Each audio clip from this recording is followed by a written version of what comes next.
ನಮಸ್ಕಾರ, ನೀವು ನೋಡ್ತಾ ಇದ್ದೀರಾ one India Kannada YouTube channel. ನಾನು ರಾಶ್ಮಿ. ಶಶಿಕಲಾ ಮುಂದಿನ ಭವಿಷ್ಯ ಏನು? ಶಶಿಕಲಾಗೆ ಅರಮನೆನ ಸೆರೆಮನೆನ? ಇದನ್ನ ತಿಳಿಸ್ಕೊಡಕ್ಕೆ ಎಂದಿನಂತೆ ನಮ್ಮ ಜೊತೆ ಇದ್ದಾರೆ ವೇದ ಬ್ರಹ್ಮಶ್ರೀ ಸಮನ್ವಯ ಸರಸ್ವತಿ ಡಾಕ್ಟರ್ ರಾಘವೇಂದ್ರ ಮೋಕ್ಷಗುಂಡಂ ಗುರೂಜಿಯವರು. ಶ್ರೀಯುತರು ಪ್ರಖ್ಯಾತ ಜ್ಯೋತಿಷಿ, ವಾಸ್ತು ತಜ್ಞರು ಮತ್ತು ಬಹುಶ್ರುತ ವಿದ್ವಾಂಸರು ಆಗಿದ್ದಾರೆ. ಜೊತೆಗೆ ಗುರುಗಳು ಶ್ರೀ ಭಾರದ್ವಾಜ್ ಅಕಾಡೆಮಿ ಫಾರ್ ಪ್ಯಾರಾಸೈನ್ಸ್ ಸ್ಟಡೀಸ್ನ ಸಂಸ್ಥಾಪಕರು, ನಿರ್ದೇಶಕರು ಆಗಿದ್ದಾರೆ. ಈಗ ನಾವು ಮಾತಾಡ್ತಾ ಇದ್ದೀವಿ ಶಶಿಕಲಾ ಜಾತಕದ ಬಗ್ಗೆ. ಶಶಿಕಲಾ ಇನ್ನೇನು ತಮಿಳುನಾಡಿನ CM ಆಗಬೇಕಿತ್ತು, ಅವರು ಪಟ್ಟಾಭಿಷೇಕ ಆಗಬೇಕಿತ್ತು. ಆದರೆ ಅಷ್ಟರಲ್ಲಿ ಇಲ್ಲೊಂದು ಟ್ವಿಸ್ಟ್ ಸಿಕ್ಕಿದೆ. ಬನ್ನಿ ಹಾಗಿದ್ರೆ ಶಶಿಕಲಾ ಜಾತಕ ಏನು ಹೇಳುತ್ತೆ, ಅವರು CM ಪಟ್ಟ ಗಿಟ್ಟಿಸ್ಕೋತಾರ ಅನ್ನೋದನ್ನ ಗುರುಗಳನ್ನೇ ಕೇಳಿ ತಿಳ್ಕೊಳ್ಳೋಣ. ಗುರುಗಳೇ ನಮಸ್ಕಾರ. ನಮಸ್ಕಾರ. ಕಾರ್ಯಕ್ರಮಕ್ಕೆ ಸ್ವಾಗತ. ಧನ್ಯವಾದ. ಇವಾಗ ನಾವು ಮಾತಾಡ್ತಾ ಇದ್ದೀವಿ ಶಶಿಕಲಾ ಅವರ ಬಗ್ಗೆ. ಸೊ ಶಶಿಕಲಾ ಅವರು ಇನ್ನೇನು CM ಪಟ್ಟ ಏರಬೇಕಿತ್ತು, ಇವತ್ತು ಅವರ ಪಟ್ಟಾಭಿಷೇಕ ಆಗಬೇಕಿತ್ತು. ಆದರೆ ಅಷ್ಟರಲ್ಲಿ ಏನೇನೋ ಬದಲಾವಣೆ ಆಗಿಬಿಟ್ಟಿದೆ. ಶಶಿಕಲಾ ಜಾತಕದಲ್ಲಿ CM ಪಟ್ಟ ಇದೆಯಾ? ಅವ್ರು CM ಆಗ್ತಾರಾ ತಮಿಳ್ನಾಡಿಗೆ? ಶಶಿಕಲಾ ನಟರಾಜನ್ ಅವರ ಜಾತಕ ವಿಶ್ಲೇಷಣೆ ಮಾಡೋದಾದ್ರೆ ನಾವು ಅವರ ಡೇಟ್ ಆಫ್ ಬರ್ತ್ ತೆಗೆದುಕೊಂಡ್ರೆ 29/1/1956 ಜನವರಿ 29, 1956ನೇ ಇಸ್ವಿ. ಇವರು ಹುಟ್ಟಿರುವಂಥದ್ದು ಮಖಾ ನಕ್ಷತ್ರ, 1ನೇ ಪಾದ, ಸಿಂಹರಾಶಿ. ಇವ್ರದ್ದು ಎಕ್ಸಾಕ್ಟ್ ಸಮಯ ನಮಗೆ ಗೊತ್ತಾಗಿಲ್ಲ, ಹಾಗಾಗಿ ನಾವು ಡಿಫಾಲ್ಟ್ ಟೈಮಿಂಗ್ಸ್ ಅಂತ ತೆಗೆದುಕೊಳ್ತೀವಿ. ಎಕ್ಸಾಕ್ಟ್ ಟೈಮಿಂಗ್ಸ್ ಗೊತ್ತಿಲ್ಲದಿರೋ ಬಟ್ 12 AM ಅನ್ನೋದು, ಅದನ್ನು ತೆಗೆದುಕೊಂಡಾಗ ತುಲಾ ಲಗ್ನ ಅನ್ನೋದು ನಮಗೆ ಸಿಗ್ತಾ ಇದೆ.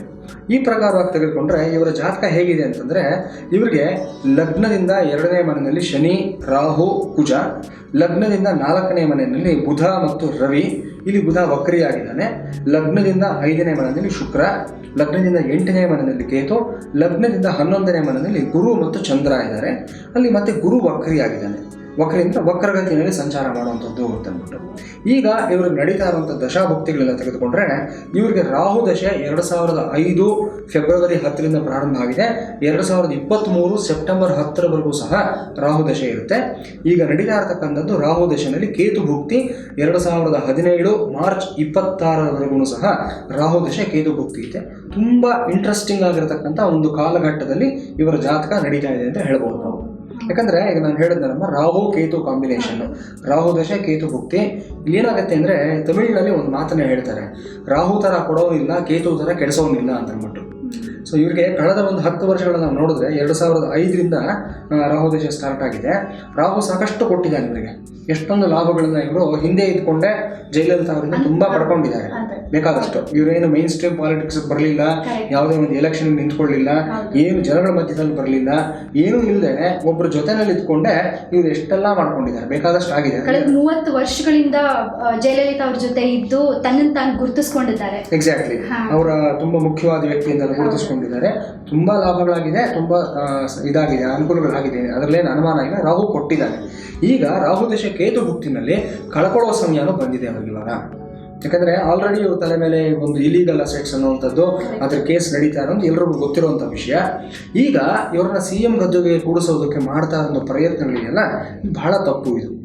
ಯಾಕೆ ಅಂದರೆ, ಒಂದು ವ್ಯಕ್ತಿಗೆ ಯೋಗ ಮತ್ತು ಯೋಗ್ಯತೆ ಎರಡೂ ಇರಬೇಕಾಗುತ್ತೆ. ಒಂದು ಜಾತಕದಲ್ಲಿ ಯೋಗ ಇದ್ದರೆ ಸಾಲದು, ಯೋಗ್ಯತೆಯೂ ಬೇಕಾಗುತ್ತೆ. ಯೋಗ್ಯತೆ ಇದ್ದರೆ ಸಾಲದು, ಯೋಗಾನೂ ಬೇಕಾಗುತ್ತೆ. ಎಷ್ಟೋ ಯೋಗ್ಯತೆ ಇರತಕ್ಕಂಥ ವ್ಯಕ್ತಿಗಳಿಗೆ ಇವತ್ತು ಯೋಗ ಇಲ್ಲದೆ ಅವ್ರಿಗೆ ಸ್ಥಾನ ಸಿಕ್ಕಿರೋದಿಲ್ಲ, ಯೋಗ ಇದ್ದವರಿಗೆ ಯೋಗ್ಯತೆ ಇರೋದಿಲ್ಲ ಒಂದೊಂದು ಸರಿ. ಎರಡೂ ಈ ವ್ಯಕ್ತಿಗೆ ಏನಾಗಿದೆ ಅಂತಂದರೆ, ಇಲ್ಲಿ ಫಸ್ಟ್ ಆಫ್ ಆಲ್ ಜಾತಕದ ಪ್ರಕಾರ ಹೇಳಬೇಕು ಅಂದರೆ ಯೋಗಗಳು ಇಲ್ಲ. ಈ ಸ್ಥಾನದಲ್ಲಿ ಕೂತ್ಕೊಳ್ತಕ್ಕಂಥ ಯೋಗ ಇಲ್ಲ. ಏನೋ ಯಾವುದೋ ಒಂದು ಪುಷ್ಷಿಂದ, ಯಾವುದೋ ಒಂದು ಡ್ರೈವಿಂದ ಸ್ವಲ್ಪ ದಿವಸ ಅಲ್ಲಿ ಹೋಗಿ ಕೂತ್ಕೋಬೋದು. ಮ್ಯಾಕ್ಸಿಮಮ್ ಅಂತಂದರೆ ಅವರಲ್ಲಿ ಹೋಗಿ ಸ್ವಲ್ಪ ದಿವಸಗಳ ಕಾಲ ಕೂತ್ಕೊಂಡು ವಾಪಸ್ ಇಳಿಯುವಂಥ ಸಾಧ್ಯತೆಗಳು ಇದೆ. ಆದರೆ ಈಗ ಒಂದು ರೀತಿಯಲ್ಲಿ ತಪ್ಪಿರುವಂಥದ್ದನ್ನು ನಾವು ಅನಲೈಸ್ ಮಾಡಿದ್ರೆ, ಇವತ್ತು ನೋಡಿ ಅವರ ಒಂದು ಪ್ರಮಾಣ ವಚನ ಸ್ವೀಕಾರಕ್ಕೆ ಅವರು ತೊಗೊಂಡಿದ್ದಂಥ ಒಂದು ಮುಹೂರ್ತ ಏನಿದೆ, ಇವತ್ತು ಮೀನ ಲಗ್ನವನ್ನು ನಿರ್ಧಾರ ಮಾಡಿಕೊಂಡಿದ್ರು. ಫೆಬ್ರವರಿ 7ನೇ ತಾರೀಕು, ದುರ್ಮುಖಿ ನಾಮ ಸಂವತ್ಸರ, ಶಿಶಿರ ಋತು, ಮಾಘ ಮಾಸ, ಏಕಾದಶಿ, ಮಂಗಳವಾರ, ಮೃಗಶಿರ ನಕ್ಷತ್ರ, ವೈಧೃತಿ ಯೋಗ. ಇದಿಷ್ಟೂ ಅಷ್ಟೇ ಅವ್ರು ಯಾವುದೋ ಪೂರಕವಾಗಿಲ್ಲ. ಯಾರು ಮುಹೂರ್ತ ಇಟ್ಕೊಟ್ರು ನನಗಂತೂ ಗೊತ್ತಿಲ್ಲ. ಆದ್ರೆ ಅವ್ರು ಹೇಳ್ತಾರೆ ಇದು ಜ್ಯೋತಿಷರಿಂದಾನೇ ಸಲಹೆ ತಗೊಂಡು ಸೋಮವಾರ, ಮಂಗಳವಾರ ಮತ್ತೆ ಗುರುವಾರ ಪಟ್ಟಾಭಿಷೇಕಕ್ಕೆ ದಿನಗಳನ್ನ ಕೊಟ್ಟಿದ್ರು ಅಂತ ಹೇಳ್ತಾರೆ. ನಿಜ, ಜ್ಯೋತಿಷಿಗಳಿಂದಾನೇ ಕೊಟ್ಟಿದ್ದಾರೆ ಅಂತ ಹೇಳಿದ್ರು. ಅದಕ್ಕೆ ನಾನು ಹೇಳಿದೆ ಯಾವ ಜ್ಯೋತಿಷಿಗಳು ಕೊಟ್ಟರೋ ಗೊತ್ತಿಲ್ಲ ನನಗೆ ಅಂತ. ಯಾಕಂದ್ರೆ ಇವರ ನಕ್ಷತ್ರಕ್ಕೆ ಇವತ್ತು ಫಸ್ಟ್ ಆಫ್ ಆಲ್ ತಾರಾಬಲನೇ ಇಲ್ಲ. ಮಖಾ ನಕ್ಷತ್ರಕ್ಕೆ ಮೃಗಶಿರ ನಕ್ಷತ್ರ ಪ್ರತ್ಯಕ್ ತಾರೆ ಅಂತ ಆಗುತ್ತೆ. ಪ್ರತ್ಯಕ್ ಅಂದ್ರೆ ಸಂಸ್ಕೃತದಲ್ಲಿ ವಿರುದ್ಧ ಅಂತ. ನೋಡಿ ವಿರುದ್ಧವಾದ ಫಲಿತಾಂಶನೇ ಸಿಕ್ತು. ಅಲ್ಲಿ ಪ್ರಮಾಣ ವಚನ ಸ್ವೀಕಾರ ಮಾಡೋಕ್ಕೆ ಆಗಲಿಲ್ಲ ಅವರಿಗೆ. ಫಸ್ಟ್ ಆಫ್ ಆಲ್ ಏನೋ ಒಂದು ಲೀಗಲ್ ಆಗಿರತಕ್ಕಂಥ ಒಂದು ಟೆಕ್ನಿಕಲ್ ಆಗಿರತಕ್ಕಂಥ ತೊಡಕು ಬಂತು ಅಲ್ಲಿ. ಇನ್ನೊಂದು ವೈದ್ಯೃತಿ ಅನ್ನೋ ಯೋಗ ಇದೆ. ಈ ವೈದ್ಯೃತಿ ಯೋಗದಲ್ಲಿ ಕೆಲಸಗಳನ್ನು ಮಾಡಿದ್ದಿದ್ರೆ ಅದು ಅನುಕೂಲಕ್ಕಿಂತ ಇನ್ನಷ್ಟು ತೊಂದರೆಗಳಾಗುವ ಸಾಧ್ಯತೆಗಳು ಕಾಣಿಸ್ತಾ ಇತ್ತು. ಒಟ್ಟಿನಲ್ಲಿ ಈಗ ತಪ್ಪು ಹೋಗಿದೆ ಅವರಿಗೆ, ಮೊದಲನೇದು. ಎರಡನೇದು, ಈ ನೆಕ್ಸ್ಟ್ 10 ದಿವಸಗಳಲ್ಲಿ ರಾಜ್ಯಪಾಲರು ವಾಪಸ್ ಬಂದು ಅದಾದ ಮೇಲೆ ಏನಾದರೂ ತೀರ್ಮಾನಗಳು ತಗೊಳ್ಳೋಷ್ಟರಲ್ಲಿ ಸಾಕಷ್ಟು ಬದಲಾವಣೆಗಳಾಗುವಂಥ ಒಂದು ಸಾಧ್ಯತೆಗಳು ಇದೆ ಇವರಿಗೆ. ಮೊದಲನೇದು, ಇವರಿಗೆ ಯೋಗ ಇಲ್ಲ ಮತ್ತು ಪ್ರಯತ್ನ ಪಟ್ಟರು ಅಷ್ಟೇ ಒಂದು ವೇಳೆ ತೊಗೊಂಡು ಹೋಗಲು ಕೂಡಿಸಿದ್ರು ಜಯಲಲಿತಾಗೆ ಇವರು ಪರ್ಯಾಯ ಅಂತೂ ಆಗೋದಕ್ಕೆ ಸಾಧ್ಯವಿಲ್ಲ. ಅಂದರೆ ಸಕ್ಸಸ್ಫುಲ್ ಆಲ್ಟರ್ನೇಟಿವ್ ಟು ಜಯಲಲಿತಾ ಅಂತ ಖಂಡಿತವಾಗ್ಲೂ ಆಗೋದಕ್ಕೆ ಸಾಧ್ಯವಿಲ್ಲ. ಆದರೆ ಎಲ್ಲಿ ಕೂಡಿಸಿದ್ರೆ ಅವ್ರಿಗೆ ಹೇಗೆ ನಡ್ಕೊಳ್ತಾರೆ, ಅವ್ರು ಹೇಗೆ ಒಂದು ಸ್ಥಾನವನ್ನು ಕ್ಯಾರಿ ಮಾಡ್ತಾರೆ ಅನ್ನೋದು ಬಹಳ ಮುಖ್ಯ ಆಗುತ್ತೆ. ಯಾಕೆ ಮಾತನ್ನು ಹೇಳ್ತೀನಿ ಅಂತಂದರೆ, ಯಾವುದೇ ಪೂರ್ವಾನುಭವ, ಯಾವುದೇ ಸಿದ್ಧತೆ ಇಲ್ಲದೆ ಇರತಕ್ಕಂಥ ವ್ಯಕ್ತಿ ಶಶಿಕಲಾ ನಟರಾಜನ್. ಈ ಒಂದು ಇಡೀ ರಾಜ್ಯದ ಒಂದು 7 ಕೋಟಿ 8 ಕೋಟಿ 10 ಕೋಟಿ ಜನಗಳನ್ನು ಪ್ರತಿನಿಧಿಸ್ತಕ್ಕಂಥ ಒಂದು ಸ್ಥಾನದಲ್ಲಿ ಕೂತ್ಕೊಳ್ತಕ್ಕಂಥ ಒಂದು ತಯಾರಿ ಇದೆಯಲ್ಲ, ಇದಕ್ಕೆ ಯಾವುದೇ ಸಿದ್ಧತೆ ಇಲ್ಲ ಇವರಲ್ಲಿ. ಯಾವುದೇ ಒಂದು ತಯಾರಿ ಇಲ್ಲ, ಮಾನಸಿಕವಾದ ತಯಾರಿ ಇಲ್ಲ, ಜನಬೆಂಬಲ ಇಲ್ಲ. ಈಗ ಆದರೆ ಒಂದು ನಿಮಿಷ, ನಾನು ಹೇಳೋದು ಇವಾಗ ಜಯಲಲಿತಾ ನಿಧನರಾದ ನಂತರ AIADMK ಪಕ್ಷದ ಪ್ರಧಾನ ಕಾರ್ಯದರ್ಶಿ ಕೂಡ ಆಗ್ತಾರೆ ಇವರು. ಎಲ್ಲ ಒಂಥರ ತರಾತುರಿಯಲ್ಲಿ ಪಕ್ಷದ ಪ್ರಧಾನ ಕಾರ್ಯದರ್ಶಿ ಆಗೋದು ಮತ್ತೆ CM ಆಗೋದು. ಜಯಲಲಿತಾ ನಿಧನರಾದ 2 ತಿಂಗಳಲ್ಲಿ ಇಷ್ಟು ಬದಲಾವಣೆ ಸಾಧ್ಯನಾ ಅಂತ ನಾನು ಕೇಳೋದು.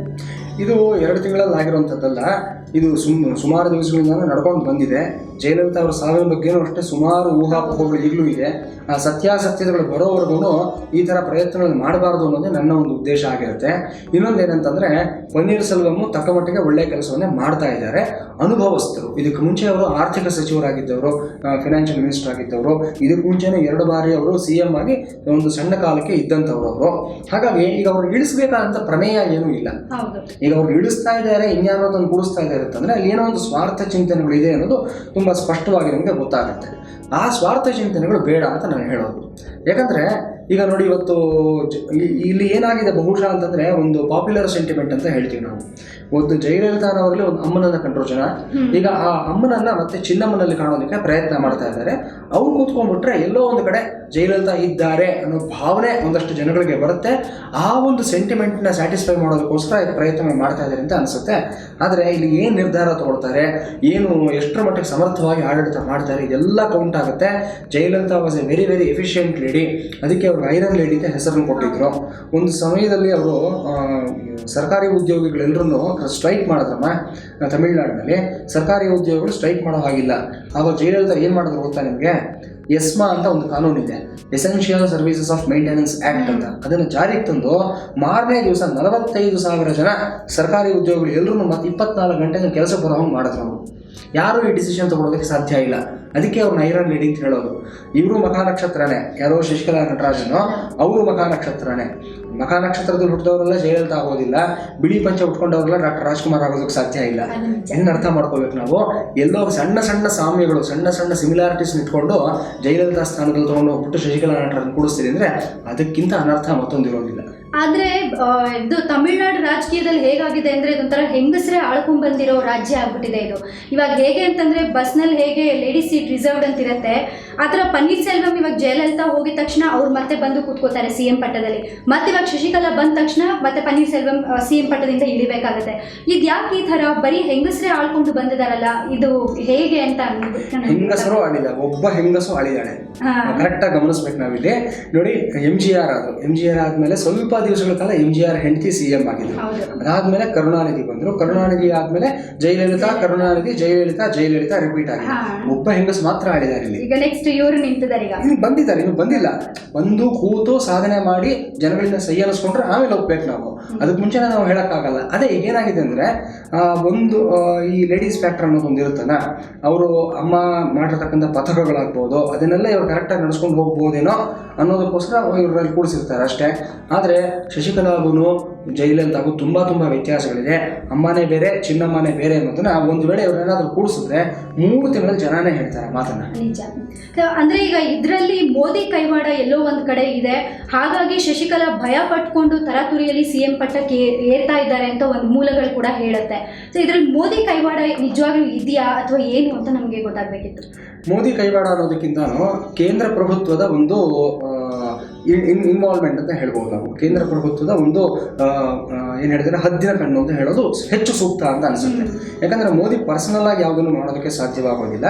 ತಮಿಳುನಾಡಿನಲ್ಲಿ ನಮಗೆ ಗೊತ್ತಿದೆ, ಅಲ್ಲಿ ತುಂಬ ಇಲ್ಲಿಗಲ್ ಅಸೆಟ್ಸ್ನ ಇಟ್ಕೊಂಡಿರ್ತಕ್ಕಂಥ ರಾಜಕಾರಣಿಗಳಿದ್ದಾರೆ. ತುಂಬ ಒಂದು ರೀತಿಯಲ್ಲಿ ಅವರು ಯಾವ ಡಿಸ್ಪ್ರಪೋರ್ಷನಲ್ ಆಗಿರ್ತಕ್ಕಂಥ ಅಸೆಟ್ಸು, ಒಂದು ಸಂಪಾದನೆಗಳು ಎಲ್ಲವೂ ಇರತಕ್ಕಂಥವ್ರು ಇದ್ದಾರೆ. ಅದನ್ನು ಒಂದು ಹಂತವಾಗಿ ಮಟ್ಟ ಹಾಕೋದಕ್ಕೆ ಕೇಂದ್ರ ప్రభుత్వ ಯಾವಾಗ NDA ಸರ್ಕಾರ ಬಂತು ಆವಾಗಿಂದನೂ ಪ್ರಯತ್ನಗಳು ನಡೀತಾ ಇದೆ. ಮೋದಿಯವರ ನಿರ್ದೇಶನದ ಮೇರೆಗೆ, ಮೋದಿಯವರ ಗೈಡೆನ್ಸ್ ಮೇರೆಗೆ ನಡೀತಾ ಇದೆ. ಇಲ್ಲಿ ಮೋದಿಗೆ ಯಾವುದೇ ರೀತಿಯಂಥ ಸ್ವಾರ್ಥ ಚಿಂತನೆ ಇಲ್ಲ. ವೈಯಕ್ತಿಕವಾಗಿ ಜಯಲಲಿತಾ ಬಗ್ಗೆ ಆಗಲಿ ಇನ್ನೊಬ್ಬರ ಬಗ್ಗೆ ಆಗಲಿ ಯಾವುದೇ ಇದಿಲ್ಲ. ದೇಶ ಭ್ರಷ್ಟಾಚಾರ ರಹಿತವಾಗಬೇಕು ಅನ್ನೋದೊಂದೇ ಈ ಒಂದು ಕೇಂದ್ರ ಸರ್ಕಾರದ NDA ಸರ್ಕಾರದ ಒಂದು ಉದ್ದೇಶ ಆಗಿರುತ್ತೆ. ಆ ಉದ್ದೇಶದಲ್ಲಿ ಶಶಿಕಲಾ ಅವರು ಒಂದು ಭಾಗ ಆಗುವಂಥ ಸಾಧ್ಯತೆಗಳು ಇದೆ. ಆದರೆ ಒಳ್ಳೆಯದೇ, ತಪ್ಪು ಮಾಡಿದರೆ ಶಿಕ್ಷೆ ಆಗಲಿ ಬಿಡಿ. ಒಟ್ಟು ಶಶಿಕಲಾ ಜಾತಕ ಚೆನ್ನಾಗಿಲ್ಲ ಅಂದರೆ ಅವ್ರು CM ಆಗಲ್ಲ ಅಂತ ನೀವು ಹೇಳ್ತಾ ಇದ್ದೀರಾ? CM ಆಗೋ ಸಾಧ್ಯತೆಗಳು. ಓಕೆ, ತುಂಬ ಮಾಹಿತಿಯನ್ನು ಕೊಟ್ರಿ. ಒಟ್ಟಿನಲ್ಲಿ ಶಶಿಕಲಾ ನಟರಾಜನ್ ಇವಾಗ CM ಆದರೂ ಜಾಸ್ತಿ ದಿನ ಉಳಿಯಲ್ಲ, ಆಗೋ ಸಾಧ್ಯತೆಗಳೇ ಇಲ್ಲ ನೀವು ಹೇಳೋ ಪ್ರಕಾರ. ಆದ್ರೂ ಉಳಿಯಲ್ಲ ಜಾಸ್ತಿ ದಿನ ಅಂತ ನೀವು ಹೇಳ್ತಾರೆ. ಖಂಡಿತ. ಓಕೆ, ಸೊ ನೋಡಿದ್ರಲ್ಲ, ಇಷ್ಟೊತ್ತು ಶಶಿಕಲಾ ನಟರಾಜನ್ ಅವರ ಜಾತಕದ ಬಗ್ಗೆ ತಿಳ್ಕೊಂಡ್ರಿ. ಹಾಗೆ ಅವರು CM ಆಗಲ್ಲ ಅಂತಾನೆ ಹೇಳ್ತಿದ್ದಾರೆ ಗುರುಗಳು ಕೂಡ, ಆದ್ರೂ ಜಾಸ್ತಿ ದಿನ ಉಳಿಯಲ್ಲ ಅಂತಾನೂ ಹೇಳ್ತಾ ಇದ್ದಾರೆ. ಸೊ ನಿಮಗೆ ಸಾಕಷ್ಟು ಮಾಹಿತಿಯನ್ನು ಕೊಟ್ಟಿದ್ದೀವಿ ಅಂತ ಅಂದ್ಕೊಂಡಿದ್ದೀವಿ. ಇನ್ನಷ್ಟು ಸುದ್ದಿಗಳಿಗೆ ನೋಡ್ತಾ ಇರಿ one India Kannada YouTube channel. ನಮಸ್ಕಾರ.